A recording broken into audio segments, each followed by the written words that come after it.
Hey everyone, back with some more Zendikar Rising spoilers. Not too much today, but some cards that'll be really good in your pre-release pool. We've got Dreadworm, a 5 casting cost 5/4 with a landfall of getting indestructible, and that is a nightmare to deal with in Limited, especially if you've got any type of way of getting lands in at instant speed to be able to counter removal.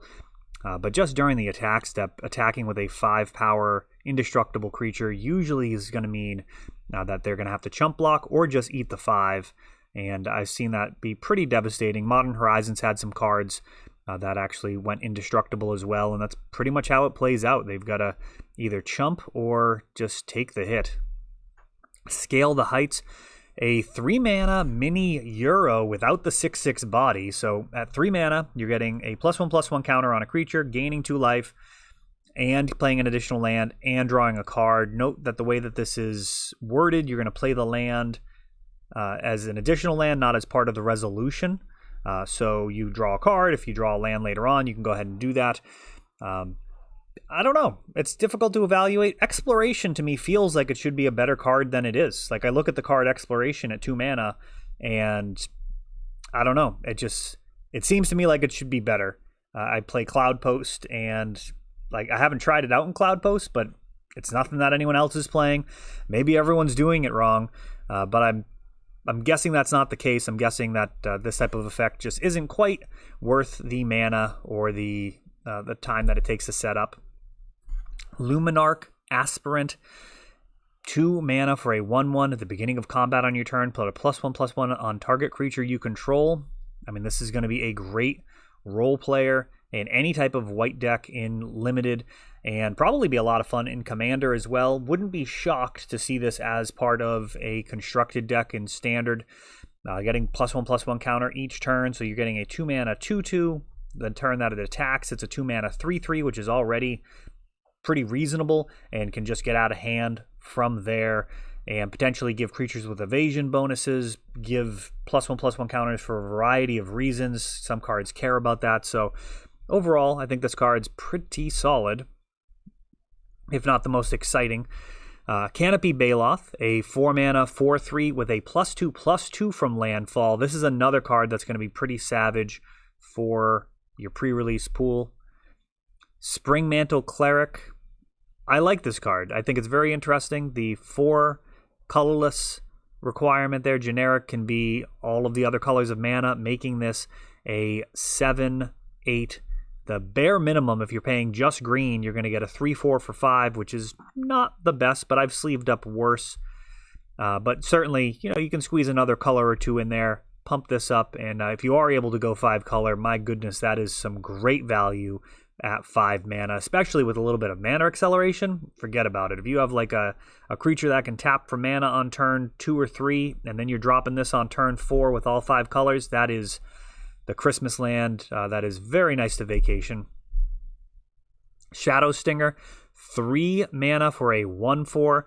You can tap another untapped rogue you control to give this guy Death Touch, and whenever he deals combat damage to a player, they mill 3 cards. That is a pretty substantial amount of milling per turn. There's going to be 4 cards per turn, 1 card that they draw, 3 from this guy. I mean, that'll mill someone out. They're starting at 33 cards, so with a little bit of help, you're talking about it'd be 8-ish turns of attacking. So it's kind of like being a 2 or 3 power creature, but if you've got more milling tacked on, I mean, that can accelerate pretty quickly. So mill may be a strategy in this format. Evasion, I think, would be much stronger than Death Touch for the most part, but you can hang back with this and potentially trade with some very scary things, as we've been seeing. Tap another. So you can't tap it to give its Death Touch, so there's not going to be any blocking and then tapping to auto Death Touch. Scorch Rider, 4 mana for a 4/3 with a kicker of only 2, and that'll give him haste. So you're going to be able to pay 6 to come crashing in for 4. There's definitely been better hasty creatures in recent years, but that's still pretty respectable. Haste is actually one of the best abilities ever to be put on creatures. One of the big problems with them is they don't necessarily do anything the turn that they come out, so the tempo of creatures compared to the instants and sorceries is significantly worse.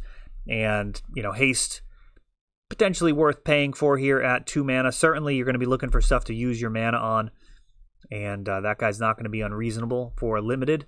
Magmatic Channeler. This card's a little difficult to assess. I mean, very interesting. 2 mana for a 1/3. We've seen that recently with Dreadhorde Arcanist. That can be totally fine. However, it gets bigger if there are 4 or more instants and or sorceries in your graveyard. This actually becomes a 4/4 for 2, which is like werebear stats. I mean, that's kind of exciting for me. Tarmogoyf has kind of obsoleted the 2 mana slot in terms of the beef. Usually, if you're looking for something beefy at 2 mana, you're going to have to go with Goyf, but I mean, this is interesting.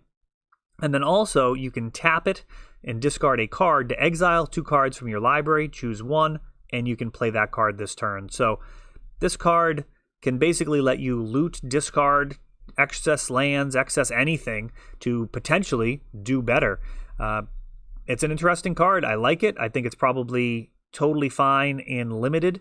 And I mean, I don't know what type of constructed applications this may have, but I like it.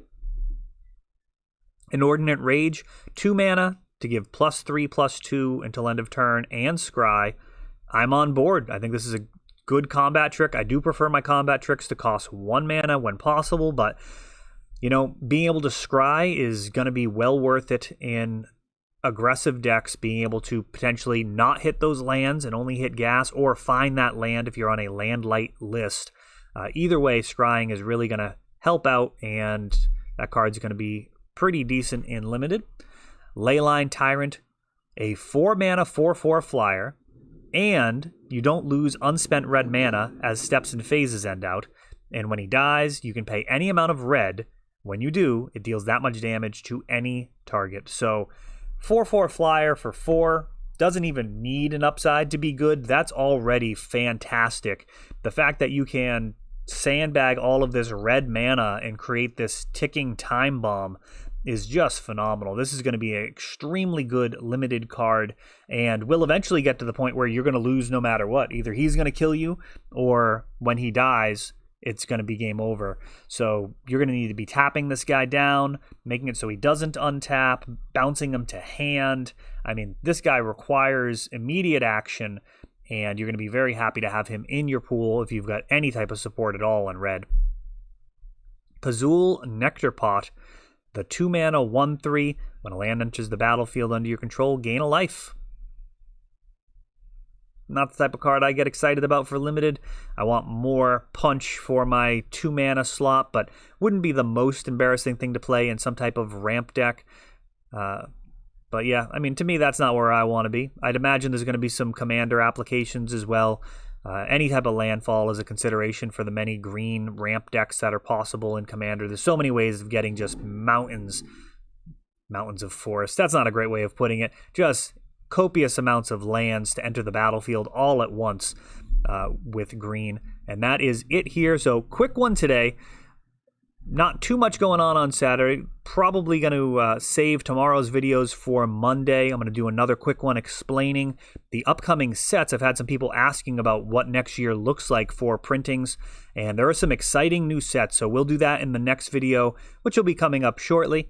Thanks for watching. That is all for this one, but don't worry, there is a lot more. You can check out our older videos, and we're always putting out new videos from ELD's Time Vault Games in Bellingham, Massachusetts. If you want to help the channel, of course, you can like, subscribe, share, tap that notification bell so you can know the next time our new videos come out. Thanks for watching.